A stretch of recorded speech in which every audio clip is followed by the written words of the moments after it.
अस्सलाम वालेकुम नाज़रीन, असांजो हिकिड़ो ॿियो सेशन नरेंद्र खत्री साहब जिन सां मूं चाहियो पिए त असां वटि आया आहिनि असांजे स्टूडियो में, त असां उन्हनि खां उन्हनि जी उतां जे वेस्ट में जेको रहनि पिया हींअर, त उन्हनि जे बारे में थोरो उतां जे माहौल जे बारे में, उतां जी जेका माण्हुनि जी नफ़सियात आहे उन जे बारे में थोरी ॻाल्हि ॿोल करे वठूं। नरेंद्र साहब, तव्हांखे असांजे प्रोग्राम में वेलकम। तव्हां असांखे ॿुधायो त तव्हां हिन वक़्तु किथे पिया रहो, इन खां पहिरीं तव्हां किथे रहंदा हुआ, तव्हां PhD किथां कई, इहो सॼो असांजे थोरो नाज़रीन खे ॿुधाइजो। मूं 2001 में फर्स्ट टाइम आउं डेनमार्क में हुयुसि मास्टर्स करण, ऐं उनखां पोइ तक़रीबन अॼु ॾींहुं ताईं यूरोप में ई आहियां।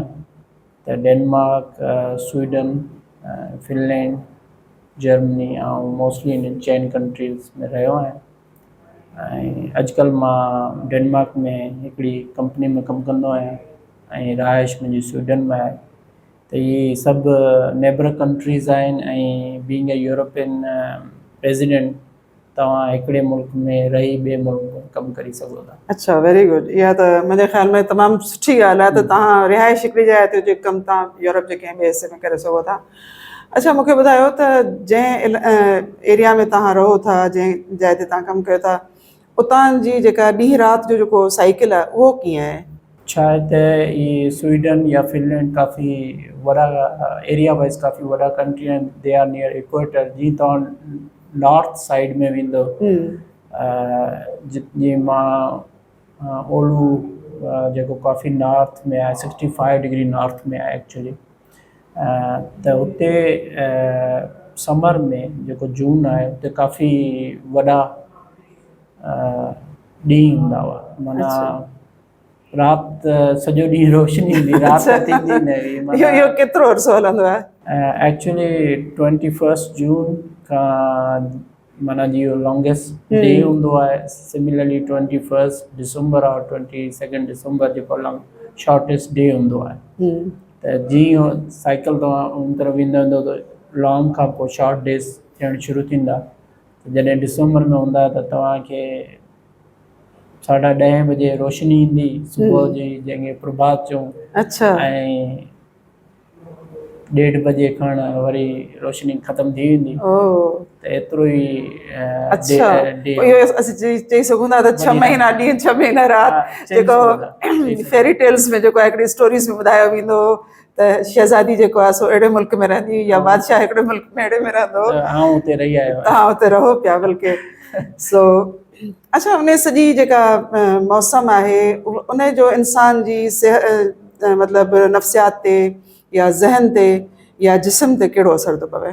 फ़र्क़ु त पवंदो आहे। जेकॾहिं रोशनी में ख़ासि तौर ते समर में माण्हू ॾाढो ख़ुशि मिज़ाज हूंदो आहे ऐं हर शइ सुठी लॻंदी आहे, पॉज़िटिविटी तमामु घणी हूंदी आहे। अच्छा। ऐं इन जो वरी थोरो उबतड़ थींदो आहे जॾहिं अक्टूबर खां स्पेशली फेबरवरी ताईं उन टाइम ते जॾहिं बर्फ़ बि इलाही हूंदी आहे, ऊंदहि जाम हूंदी आहे, त ऐं माण्हू थोरो लोनली बि फील कंदो आहे, त डिप्रेशन बि थींदो आहे इन टाइप जो। अच्छा, पोइ हुन में जेके डिप्रेशन में माण्हू हलिया वेंदा आहिनि त उन्हनि खे छा फील थींदो आहे? कहिड़े क़िस्म जो मतिलबु रिएक्शन हूंदो आहे माण्हुनि जो, या कहिड़ियूं शयूं जेके उन्हनि जे मिज़ाज में वधीक ईअं चइजे त उभरी ईंदियूं आहिनि? छा आहे त डिप्रेशन थियण जा काफ़ी रीज़न्स आहिनि। मुंहिंजे ख़्याल में उते शायदि फाइनेंशियली एतिरा रीज़न्स न आहिनि। अच्छा। त कंहिंजी एतिरी इनकम न आहे या अहिड़े टाइप जा त एतिरा रीज़न्स न आहिनि।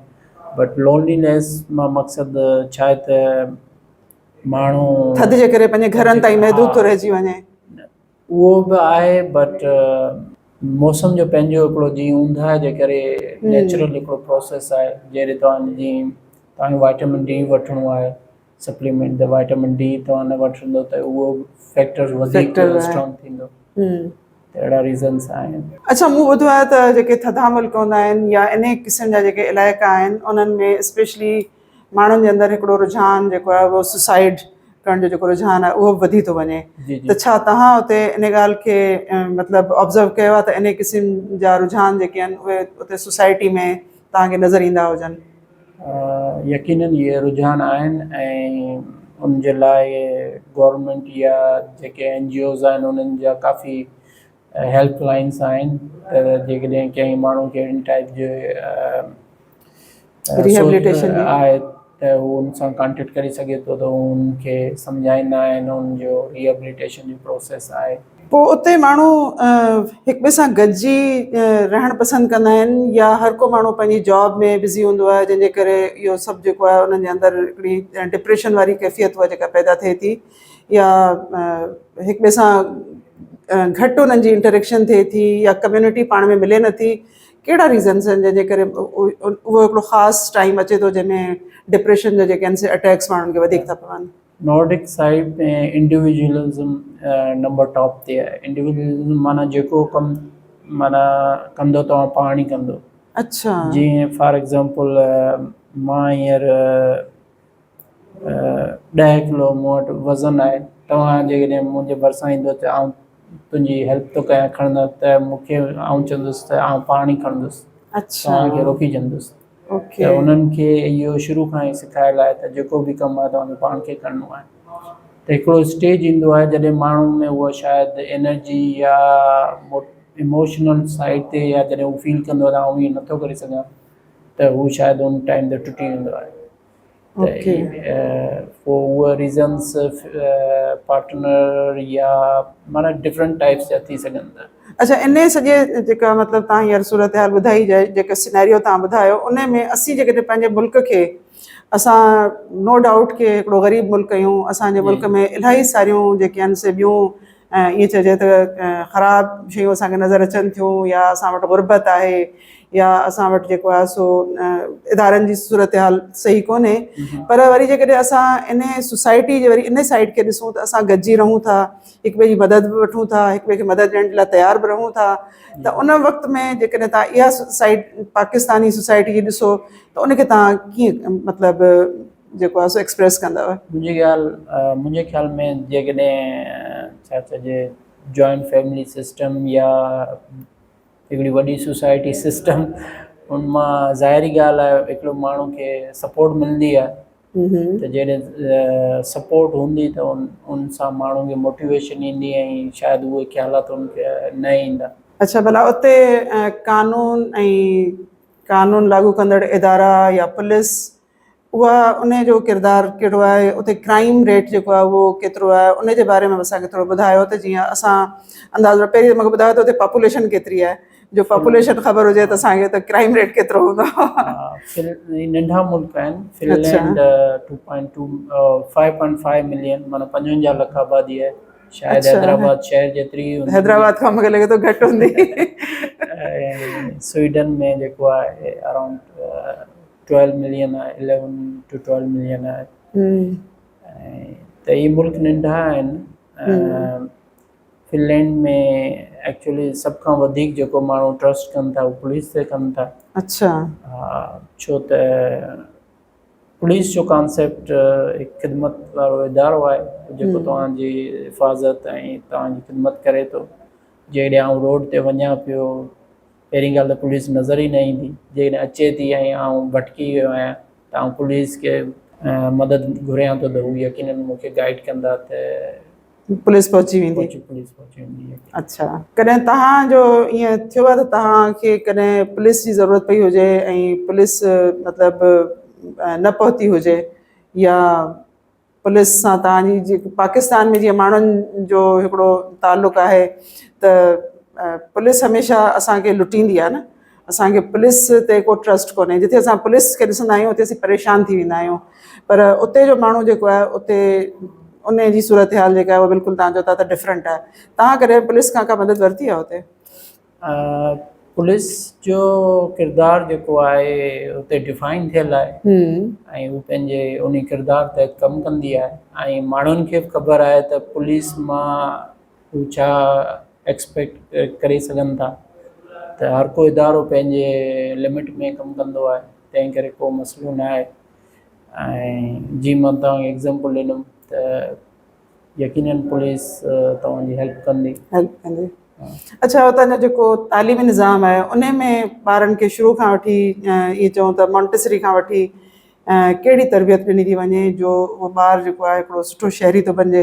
असां वटि हिते पंहिंजे निज़ाम खे ॾिसूं त असांखे हर माण्हू जे अंदरि हिकिड़ो क्रिमिनल एलिमेंट जेको आहे उहो वधीक नज़र थो अचे। उन जा मूंखे कॾहिं कॾहिं सबब ईअं लॻंदा आहिनि त शायदि असांजो तालीमी निज़ाम जेको आहे उन जो वॾो क़सूरवार आहे।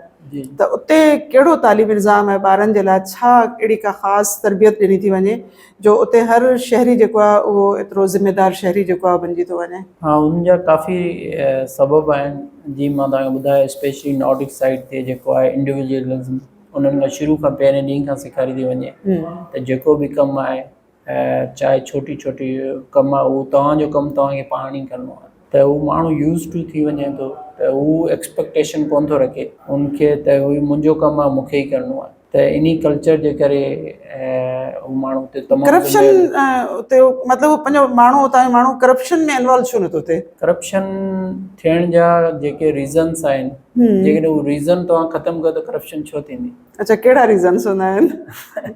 आउं इन साइड जो स्कॉलर त न आहियां, बट आम शहरी जे हिसाब सां तव्हां ॿुधाए सघो? शहरी जे हिसाब सां आउं ईअं ॿुधाए सघां थो त good governance is the key. त जॾहिं तव्हां गुड गवर्नेंस हूंदी त ऑटोमेटिक इदारा पंहिंजे जेको आहे सही हलंदा। त उते उन्हनि जो गुड गवर्नेंस आहे। Thank you so much doctor Narendra साहब, तव्हां असांखे पंहिंजे मुल्क जे बारे में, जिते तव्हां रहो था, फिनलैंड जे बारे में तव्हां असांखे एॾी ज़बरदस्त मालूमात ॾिनी। नाज़रीन, मूं चाहियो पियो त तव्हां सां हिकिड़ी नंढड़ी जेका असां ॿी पंहिंजी वीडियो शेयर कजे जंहिंमें असां फिनलैंड ऐं डेनमार्क जे बारे में तव्हांखे ॿुधाए सघूं त उतां जी लिविंग हितां जी लिविंग खां कीअं डिफरेंट आहे, उतां जो माण्हू कीअं जेको आहे उहो तरबियत हासिलु करे थो, उतां जी ज़िंदगी में जेके आहिनि से कहिड़ा मसइला आहिनि, ऐं इंडिविजुअलिज़म जे करे हिकिड़ी जाइ ते माण्हू तमामु मज़बूत बि आहे त ॿी जाइ ते वरी उहो टुटी बि पवे थो। त असांजे मुल्क में बि तमामु घणियूं सुठियूं असांखे जेके आहिनि से शयूं अवेलेबल आहिनि। असां उन्हनि जो जेकॾहिं पॉज़िटिव इस्तेमालु कयूं त असां हिकिड़ो सुठो मुआशिरो ठाहे सघूं था। उन सां गॾोगॾु असांजी जेकॾहिं गवर्नमेंट गुड गवर्नेंस ते थोरो तवजो ॾिए त हीउ मुल्क जेको आहे उहो तमामु घणी तरक़ी याफ़्ता मुल्कनि जी सफ़ में जेको आहे सो शामिलु थी सघे थो। उमेद आहे तव्हांखे असांजो अॼु जो हीउ प्रोग्राम पसंदि आयो हूंदो, ऐं जेकॾहिं प्रोग्राम पसंदि आयो हुजे त कमेंट ज़रूरु कंदा। अला भाई।